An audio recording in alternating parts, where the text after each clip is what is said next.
10 أيام بس على مونديال. وليو ميسي نزل كانساس سيتي دلوقتي مع ديبول مريته اللي بيشيل الشنط حضانه قدام الكاميرا.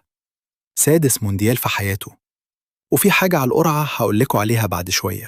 وبس استنى الجامد، البرازيل ضربت بنما 6-2 في أمريكانا. فيني جونيور عمل صاروخ في الدقيقة الأولانية، وكاسيميرو رجع يلعب كأنه عندوش 27 سنة. ونيمار قاعد على الدكة بيضحك كأني حاجة ما حصلتش. وخليني أوجعك بالرقم، ميمو أوتشوا اتحط في قائمة أماكسك.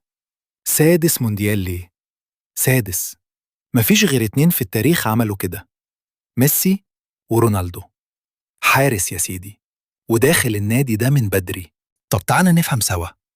فلورنتينو بيريز طلع يقول إن كلاب وورلد كاب قتل ريال مدريد الموسم ده. 28 إصابة في 3 شهور. أنا شايف الراجل صح، وفيفا هي السبب. حشرت بطولة في عز الإجازة، والنتيجة بنشوفها دلوقتي قبل أمونديال. ده اللي اسمه ظما. وفي خبر يفرح، أشرف حكيمي دخل تشكيلة أموسم في تشامبيونز ليج رسمياً. فخر العرب وأكتر إفريقي متووج في التاريخ.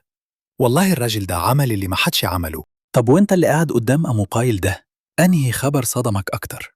وصول ميسي ولا كلام فلورنتينو ولا حكيمي؟ سيبها لي تحت، أنا قاعد بقرأ الكومنتات وهرجع لكم بعد 6 ساعات.